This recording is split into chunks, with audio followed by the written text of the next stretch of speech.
AI, artificial intelligence, has been regarded as a cognitive revolution where machines can actually mimic life, scary or not. But according to New York Times bestselling author and professor of AI ethics and society, Jonnie Penn, what we're going to experience in decades ahead is actually a social revolution.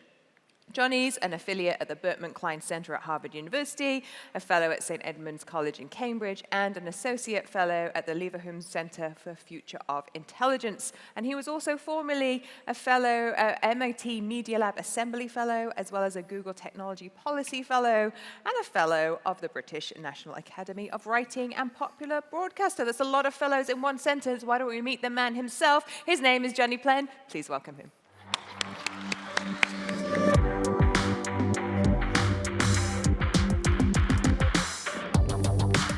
Hello. Thank you for having me here. I was just telling someone backstage that my parents fell in love in New Zealand, so it's my first time being able to be down here. My sister was conceived here, so the love was real. She's a Kiwi, even with the passport. Okay, so I want to talk to you about artificial intelligence and the future of artificial intelligence. And what I'm going to outline for you here comes from my work in the class that I teach at the University of Cambridge, and from my participation in a fast-evolving conversation about the future of this particular set of technologies, artificial intelligence. I'm going to make a case for you about what I'm calling REST engineering as a kind of blueprint of what we might collectively expect and participate in the decades ahead. So, if you followed this field, you may know that it kind of had a real pickup in the 2010s. With largely following from work by Nick Bostrom, a professor at the University of Oxford, who predicted that we would see in our lifetime or soon afterwards, machine intelligence reach a very critical inflection point, where machines weren't able just to learn, but that they could learn how to learn, which would spark this kind of exponential growth, where they suddenly kind of surpass us and God knows where else in terms of their intelligence. Relative to this, we would be like golden retrievers. I sometimes feel like a golden retriever, so that doesn't sound like such a bad thing. But the idea of recursive self-improvement and the kind of exponential growth of computing captivated the minds of the world. It got a lot of press coverage, which led to a lot of investment, and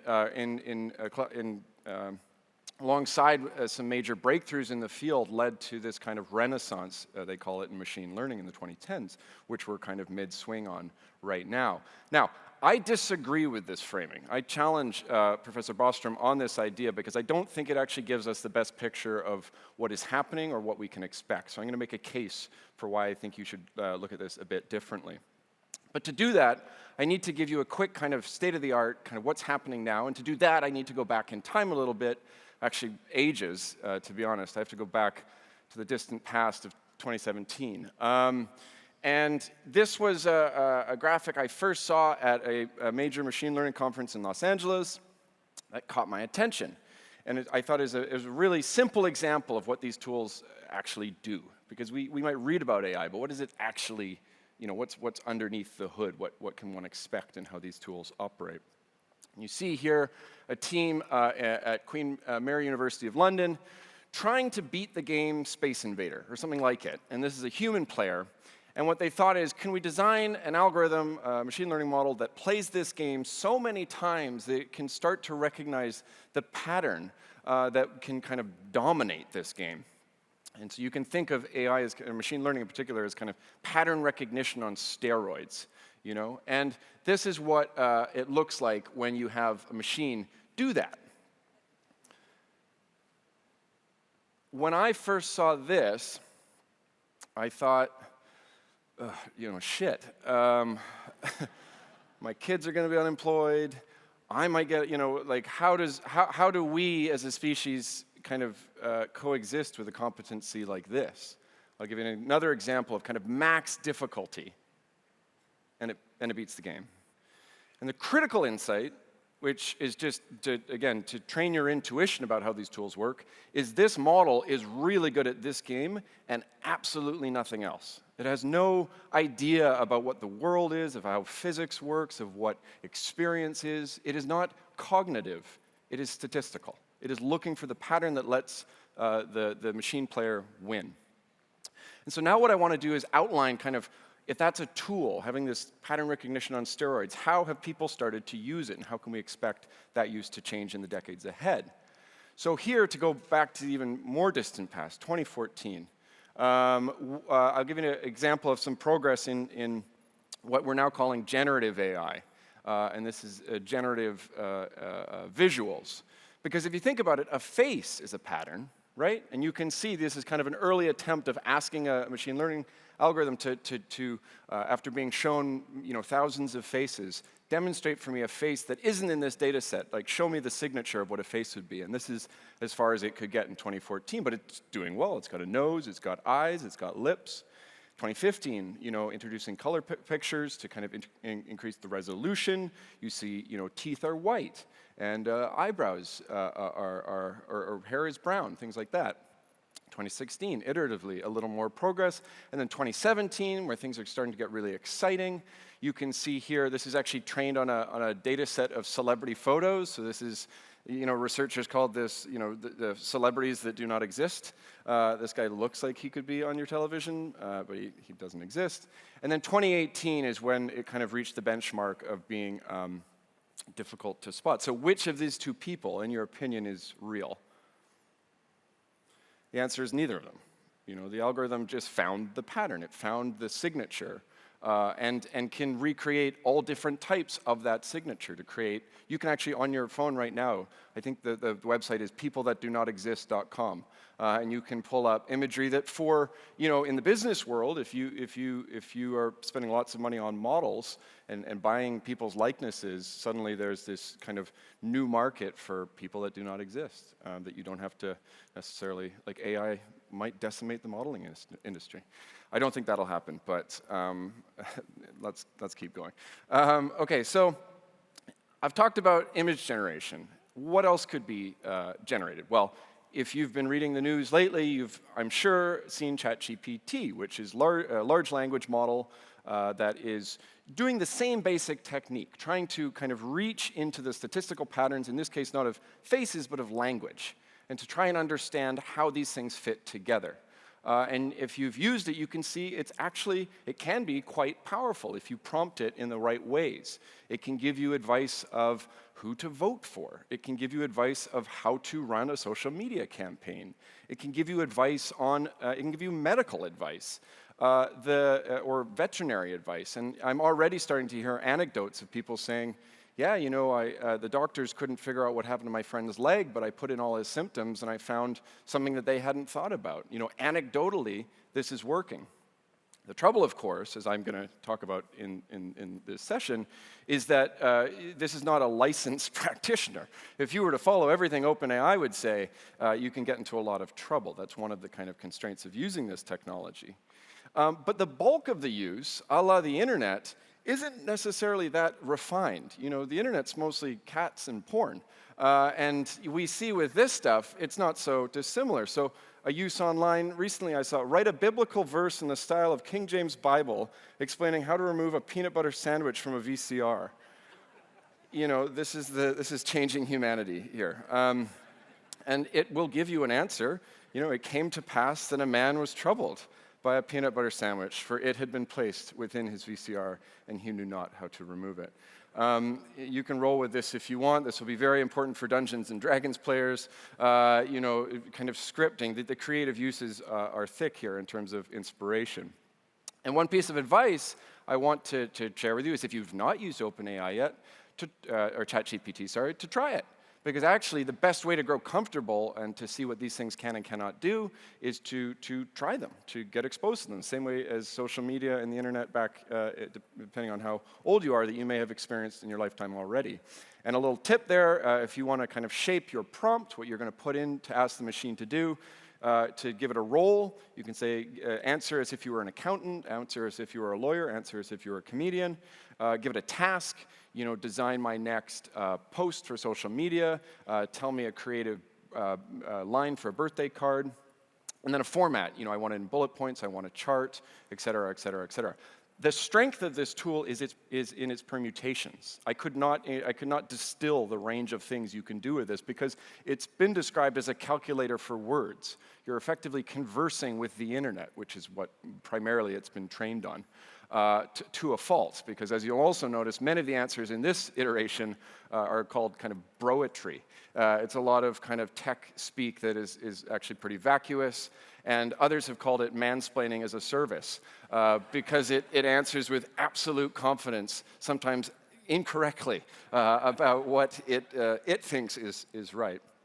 Now, so we've looked at audio, or we've looked at imagery, we've looked at imagery generation, text generation. What about video? So this is really emerging right now. This is something that's kind of live.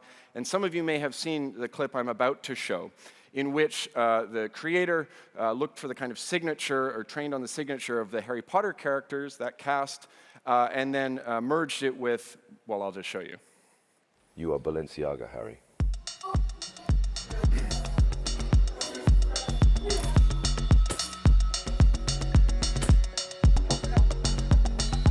There is no good and evil. There is only Balenciaga. Okay, so this clip went viral. It was followed by many other clips. The cast of every major property of intellectual property over the last 2 decades has been treated this way. The amazing thing is if you compare even this video, which got 9 million views, to Balenciaga's Winter 23 collection, which got 3 million views, this is increasingly going to be, I anticipate, the currency of exchange. Memes just got a massive upgrade because you can memify things in kind of multi-spectrum. You can kind of treat intellectual property in all sorts of different ways now. We've looked at this now in fictitious cases. But if this is pattern recognition on steroids, there's nothing to stop you from mimicking real people. So let me give you another example of that you may have seen go viral recently. This is a song by Drake and The Weeknd that Drake did not participate in. It mirrors his voice, it mirrors his lyrics, and it mirrors a beat that he would usually rap on. So here's an example. I came in with my ex like Selena, the flex. So you can anticipate this is going to cause problems. I'll get into the copyright protections. This video got taken down. The artist Grimes has set up a recording contract that says, take my voice, and I'll split 50-50 with you any profits that the songs that you make with my voice, as long as they're not about Nazis, basically. That my voice is not misused. This experiment is like the last 6 weeks, so we don't know yet what will come, but I can speak to that in the Q&A if you're interested in this area. Okay, so generative text, generative audio, generative video, all this. What about generative data? What about synthetic data? Data that does not exist, but you can kind of infer from similar data. Well, if you've used Google Maps, you've probably seen these kind of flybys where they have from the vehicles that map the world we live in, shots. And what they've managed to do now is connect those shots and use the machine learning algorithm to fill in the gaps in between, to help effectively simulate the real world. So you can simulate the city of San Francisco with no cars on it, because it can kind of take these things out to give you higher quality synthetic data. And this is being used in all sorts of different ways. This is just geospatial data. To give you another example, again, recently, just the last 2 weeks, a team at DeepMind, which is a subsidiary of Google, their kind of AI, one of their 2 major AI hubs that have both now merged, are trying to do what they call closing the reality gap, where the knowledge that is created in simulations can be translated into the real world. So what they wanted to do here was have robots in a simulation play one-on-one soccer and then translate that into the real world, into what they call meat space. So they trained iteratively over and over and over again robots to just learn to stand, and then eventually to learn to walk and to kick, and then to get up when they both fall down, or when either of them falls down, and then the reward function was to try and score on the goal. and then they take these OP3 robots, they're $11,000, they're kind of off-the-shelf hobby robots, and imbue the knowledge that has been trained in the virtual world into the machine. And this is I was asked recently what the most mind-bending development is. This is currently the top spot for me, because you can think about the scalable scenario generation of being able to do something iteratively, like Waymo, the autonomous vehicle company of Google, is doing this with cars, that they have billions of iterations in simulation that they're trying to kind of export into the real world. There are challenges here, but around kind of the fact that the real world is subject to entropy, the real world changes. It's an open environment, an open world, but it's still a very promising area. To give you an example, this isn't based on simulations, but in the realm of agriculture, there's a development called laser weeding, which is introducing herbicides into our food has all these derivative environmental and health consequences that would be great to eliminate. And so what they use here is a vehicle equipped with lasers that will target what it identifies via pattern recognition on steroids, the initial growth of a weed, and it will shoot with micromillimeter accuracy and basically blow up the weed, such that you don't need to use herbicides. So this is kind of the sorts of things that people are starting to do.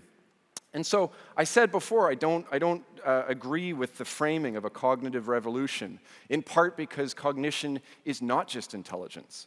We are training actors to be highly rational, but we know that our species has succeeded. We've given birth to these tools because we operate with far more than just rationality. We are empathetic beings. We are social beings. And so what I'm arguing is that we should think about this not as an intelligence explosion, but as a creativity explosion. Because these are not sentient things, they are tools, and we collectively will use them. So if you want to understand where AI is going, you have to think about how we, as a species, tend to use things. And we tend to like cats and porn, I guess, but we tend to socialize with these things. You see here a chart that shows how quickly some of this is happening. Netflix, it took 3.5 years to reach 1 million users. ChatGPT took 5 days. This is a beloved kind of fact for OpenAI, the developer, because they say it's imminent, it's inevitable that these tools will take over. The important thing to remember is the world has changed a lot. If you look at the chronology on the left there of when these products were launched, the world is much more digitally saturated these days, so it's easier for things to go viral. But the other important thing here is what a friend of mine, Jack Clark, that runs Anthropic, which is a big competitor to OpenAI, has called the capability overhang of large language models, that we aren't actually totally aware yet of what they can do, which is a very strange and somewhat scary place to be with these tools. But as we begin to see in our own pattern recognition the places that they'll be useful and the places that they'll be harmful, I think we'll have a kind of stronger grasp of how to use these things effectively. We're not there yet. And so what I want to introduce now, given that these are tools to be used creatively, is the ways that they can do harm. I like this saying by Paul Virilio: when you invent the ship, you also invent the shipwreck. When you invent the plane, you also invent the plane crash. And when you invent electricity, you invent electrocution. So what exactly are we letting out of Pandora's box with this set of tools? Well, one, if you're a business owner, is that the output is going to be uncertain. Uncertainty is not great for business. If you followed the transcription services here, which I'm sure are based in machine learning, apologies to a transcription artist if I'm wrong on that. Yikes. But it makes mistakes. If I said blah, blah, blah, blah, blah, blah, let's see what it gives us. Yeah, it doesn't know. Oh, well, it's not so bad. The point is that because it has no base knowledge, because it has no anchor the way we do in experience, it has no understanding of physics, for example, it doesn't know that it's wrong. So in the example I gave before of those robots that can play soccer, they had to teach those robots and intervene on their learning, because what had happened initially is they'd been trained to score goals, and when they fell over, they would just kind of wobble around and try to knock the ball with their bodies. And so they had to restart the algorithm to start when they were standing again, to have them perform like us, because their view of knowledge is totally alien to ours. Any possibility is fit for exploitation in the way they're designed. And this can lead to unfortunate outcomes. So In this country, the New Zealand Law Society published last month that they were getting requests for cases from people that were using ChatGPT to try to answer their legal woes. The cases didn't exist. They looked like they could exist because they were formatted in a way, but ChatGPT had just made them up because it doesn't recognize what is or is not real. It's just regurgitating a likeness from, in this case, other legal precedents. Now, there's a slight solution to this problem by narrowing the pool, not having a wide, a ChatGPT agent for all cases, but maybe having one trained just on real cases. But even still, this is a difficult technical challenge that we are still trying to address. So, uncertain quality of output. That's one. Uncertain quality of ownership. As you can imagine, the training set for these models, especially large language models, and also in the kind of area of generative art, is developed by human beings that put a lot of time and energy into developing these products or these artistic works. In the Writers Guild of America strike action that's taking place right now, one of the conditions in their negotiations with the major studios is that, you can see here, their material cannot be used to train AI. Because in effect, they would be digging their own grave. They would be training the model to replace themselves. And if you go to a website right now for scale.ai, if you're a teacher, let's say, can earn $35 an hour doing exactly that. They will pay you to train a model to extract from you your way of, speaking, your kind of the kind of implicit actions that are built into your language choices. And this is a very delicate problem and a very big problem conceivably. But one that I think, a la, the past, collective action can start to remedy. So I'm hopeful that the Writers Guild of America, which serves a very important function for all of our entertainment, our beloved Netflix and Hulu and Disney Plus and all that, hopefully in aggregate they can start to push back and exert some kind of protections. Similarly, Getty Images has sued Stability.ai, another AI company, to say you cannot train on our material. And even you out in the internet will start to have the option to say, do not trawl my website. We do not consent to being a part of these data sets. That's going to be increasingly a part of our future. Okay, a third example of uncertainty. It's about the liability regime. The law, of course, has not caught up to this yet. And one really interesting area that's unfolding here is about defamation. As you heard before, that if you go on ChatGPT and ask them about yourself, it may make things up.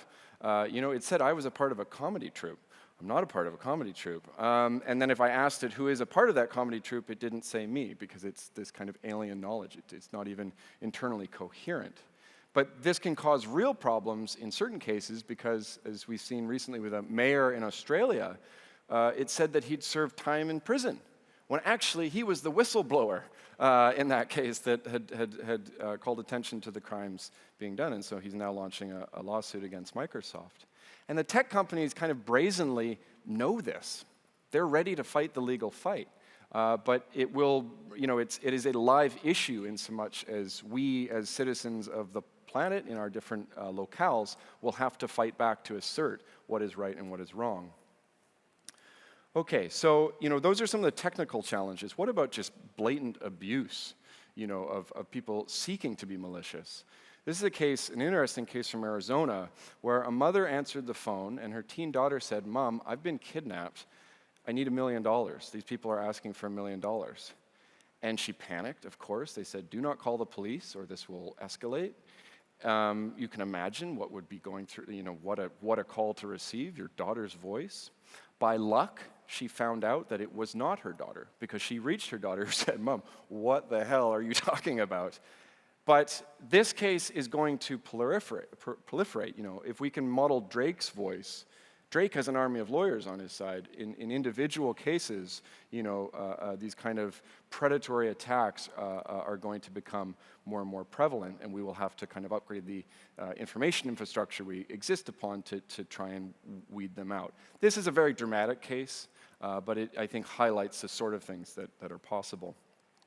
Now, this is overlooked, unfortunately, in this area, but the machine learning industry has a carbon footprint tantamount to the airline industry.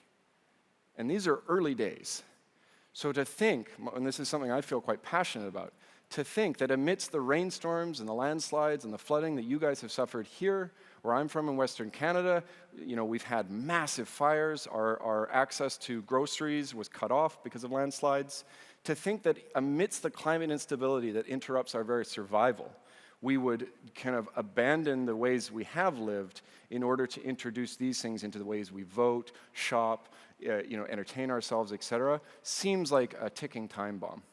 Now, it is still early. There are ways to improve. Already the open source community, actually amazingly, have been very innovative about the kind of efficiency that you can get out of certain models. So hopefully, in the future, it won't be this egregious that a single transformer of 213 parameters, right now they're up to the billions, and some will say they could be up to the trillions, need not be equal to 30 years of your life in terms of a carbon footprint, or many flights between New York and San Francisco in these bigger models.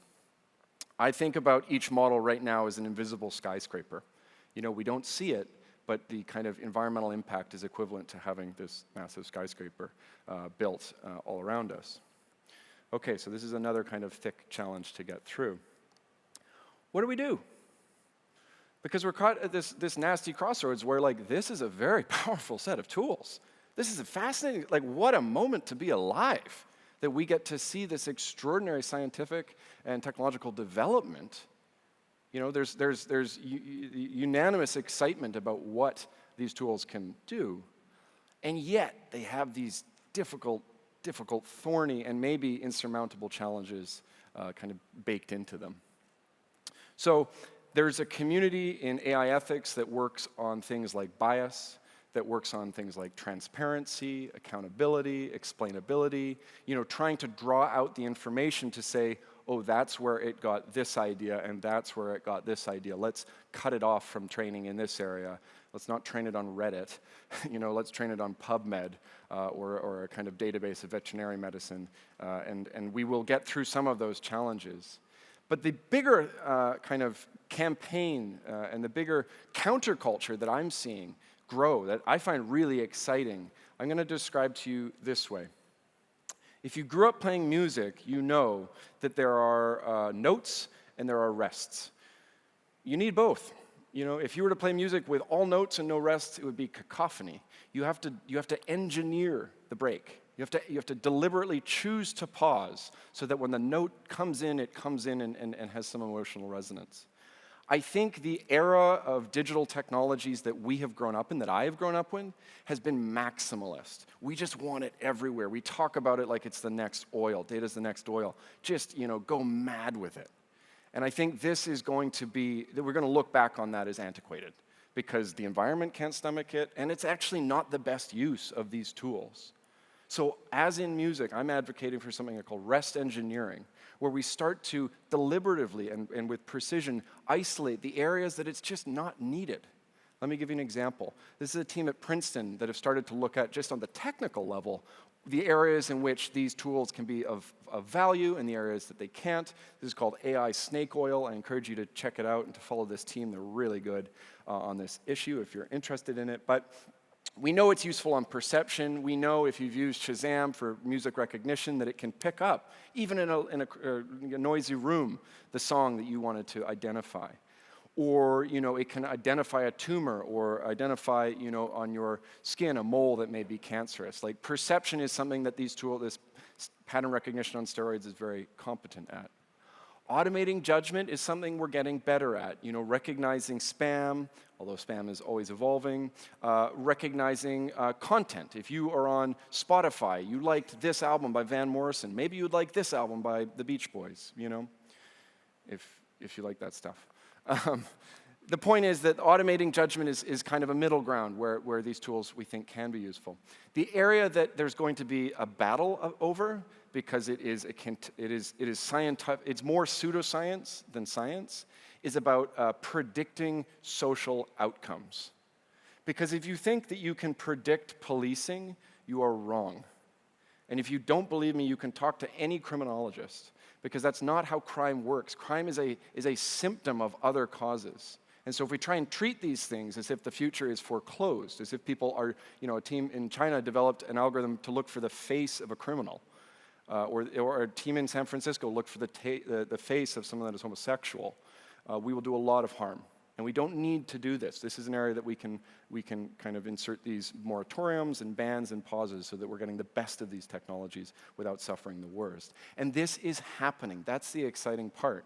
In London, in Boston, where Harvard is, in the communities where people study these things, they have enacted bans on facial recognition technology by use of governments. It may extend from there, but I think of this as the most pro-AI position you can take, because if we want these tools to be a kind of sustainable part of the cultures that we live in, we need to reduce our exposure to risk and start with the areas that we can get the most value from them. Similarly, on the kind of environmental side, there are some places that simple solutions are just going to be better than these maximally kind of over-engineered solutions. So I love this image because it shows, the space required to transport 48 people. And in what is my bottom right-hand side there, you see, 48 people in autonomous cars, wall-to-wall traffic. And in a bus, far less.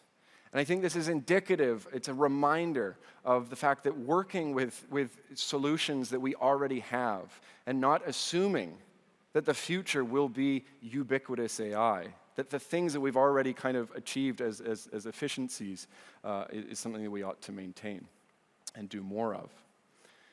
Okay, here's another example. So if you're the young people in the room, we've already heard about kind of Tinder and Bumble. If you're single and you're dating in the world today, you may have come across what is being described as the world's largest social experiment. And this is the Pair Ring. It's a little teal-colored ring. And the idea is for all those young people that are, and people of all ages realistically, that are getting a little tired of having to channel their search for a partner through, a set of apps, you just wear this ring and it starts a conversation of why you're wearing it. And you may notice other people wearing it. This is not going to single-handedly disrupt the dating industry, but as a complement to these sophisticated techniques, just the reminder, that's what I'm trying to underline here, of simple, primitive solutions, I think is what will get us the best out of these tools. And we're already seeing this in consumer preferences. So in the automobile industry, people are starting to realize that this rush around Tesla and having a big screen right next to you when you drive was a bit nuts. Because we tell people not to use their phones when they're driving, and yet we've built in like a tablet that you can watch TV on, and people are getting injured and worse. And so automobile makers are actually pulling back now from the kind of too many unnecessary dongles and screens and things, and returning to more humble design features like a knob because it keeps people safe. So ultimately, what I want to underline here is as we think about the future, I want you to think about two things. The first is, how much digital is enough? Because we don't ask that question. The term decomputerization, which is the kind of pulling back from use of computing in a particular environment, isn't in the dictionary. If you put it into Gmail or Microsoft Word, it's underlined in red because it's just not even something we think with, because we've forfeit so much to the idea that the future, surely, a la science fiction, must be digital. And I don't think the climate will take that. I don't think people will take that. And so I think if you want to be at the bleeding edge of tomorrow, you have to start integrating the past and the future and respecting the past alongside the future. And the way I'm proposing to do that is through the idea of rest engineering. Now, rest can mean many different things here, but one reason I think that word is important, my partner actually described it. She said, rest is research. There are things that we can learn through rest that we can't learn from running and optimizing and trying to get this kind of maximalist, kind of hyper-efficiency out of all aspects of our life. And that's another reason I think if we want the most out of these tools, we have to start to step back from the burnout I see in young people and the mental health crisis I see in people of all ages and pull back into modes of living that are a little more human and a little less machinic.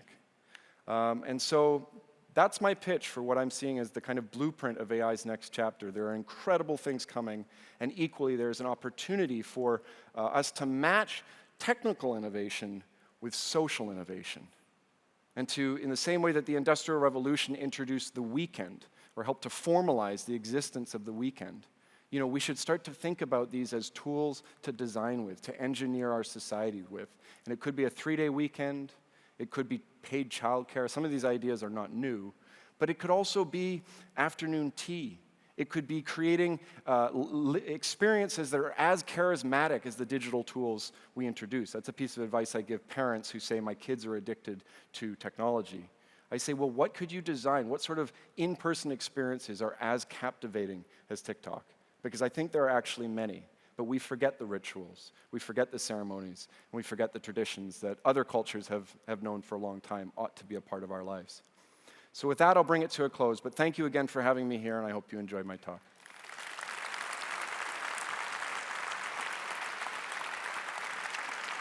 So many things, Jonnie. Come take a Where do seat you with want me me? over here on the couch. Okay. We're going to hang. Honestly, Slido is like, it's full. It's full. I'm not going to get through them all, but you are part of a panel session with Jack later on, so please keep putting your questions through.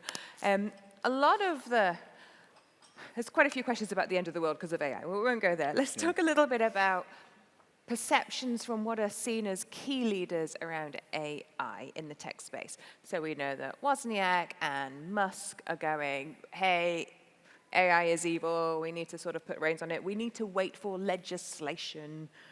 But we know how slow legislation is, and we know that AI is going really quickly. So there's this balance here. What do you think we should do? You can't stop AI, but do you think there should be some legislation around it? And if so, who governs the future of AI? Great question. So the first thing I'd say is, as you sat down and talked about the end of the world, there's a colleague of mine who's a professor of computing who works on decolonizing computing. And he said, I asked him once, if you could have any wish, you know, because a lot of the work he does is very hard on the heart, as you can imagine. I said, if you could have any wish, what would you do? And he said, I wish people would stop talking about the world, because the only people that operate at the scale of power overlooking the whole world are, you know, often colonial forces and systems that we have to unwind. I wish people focused on the local. And I think New Zealand is really well situated and is already doing that. So just as a kind of shift about what the problem you're trying to solve, thinking about your home, your families, your communities versus the whole world, even though the rest of the problems would persist. I don't think, I've met Elon, I don't think he is the most authoritative voice on this stuff, to put it lightly. You know, he's an incredible salesman, and that is his strength. The pause letter that you may have seen about, you know, stopping AI development for 6 months. I didn't sign it because I thought it's arbitrary. Like 6 months? Why 6 months? And it's infeasible. Nobody's going to do this. But that's what I'm trying to push for in REST engineering is like take that idea, hit it with a hammer, and break it into 1,000 pieces. And let's collectively feed back, a la these same systems about pattern recognition, the areas in which a moratorium or a ban is effective. And to your point, ultimately, the bigger point about like regulation or otherwise, I anticipate there will be a kind of CERN, the physics hub for AI. There will be a global body that regulates between countries kind of successes and punishes bad actors. But the thing that I got really depressed about this stuff, because it was really grim in my heart to think about all that, like we are already facing so many challenges. Now this, come on, like, what? Like, next, you know. But the thing that got me optimistic again was realizing that, you know, there are countercultural responses to major changes. And in the same way that, like, you know, all the lockdowns and things during the pandemic brought solidarity to racial justice movements to be the largest protest action in history globally, I think what we're going to see is that these technologies remind us that we have more in common than we have not. And the last thing I'll say is, just to kind of put a pin in that, is, you know, about capitalism. If you like capitalism, you're about to get about to get a big drink of it, because there are very few players in this game, and they are looking to take the whole pie. Which, you know, you can believe in capitalism. If you believe in capitalism, you should believe in competition. And that's I think the most important area of intervention here is like, let's have more competition so we have more choice. And these big players need not be as big as they are. But they're going to tell you with every bit of their energy that it has to be this way. So yeah, sorry, that was a long answer. But. No, it's great. Let's talk about the future. We have 10 students here from Pukekohe High School. Where are you? Where are you? Are you still here? You look there. Oh, look at them. Hello. This is the future hanging out, listening to us. I want your advice for these young people. There are jobs that have been created literally in the last couple of months. Prompt engineers, right? Didn't exist before ChatGPT, and now we're like, oh, let's go do this well-paid job. These young people, what should they focus on as a job, and what should they not do as a job of the future, because it won't be there? It's a good question. I'm going to give a slightly controversial answer, which is I think we talk down to young people too much. I think I've spent a lot of my life working with young people in the mental health movement and also in AI. And I feel like, part of the kind of anxiety around climate and mental health is, if you're young today, you're being told that there's a certain future for you, or kind of received wisdom is that you get a job and you buy a house. But those affordances aren't there. Like, my friends can't buy houses, and they're professionals in their 30s. And so we have to kind of catch up to the reality to have an honest conversation about where we are. Because otherwise it's sort of disingenuous to burden with young people like, you can go out and fix the future. Now, young people still need to make rent, so I encourage you to use these tools and to see what you think about them, to see what avenues, a la the kind of creative explosion, the uses that you see, how could it actually be of value to you? But I think older generations, in the spirit of kind of intergenerational solidarity, it's going to be the biggest wealth transfer in history from baby boomers to millennials. And I think millennials need to watch their conservatism because there's easy to take that money and just kind of fortress it. But I think baby boomers also need to reflect on the inheritance for young people today. Final question. Before we run out of time, there will be time for more questions on the panel, so keep them coming through. There are lots of people here who run businesses, own businesses, small businesses, large businesses, who are interested in AI, but it's all a little bit snake oil right now. There's a lot of words going around. There's a lot of people like, use this, don't use this, don't trust that. Where do businesses get started to actually get on this ladder and not fall behind?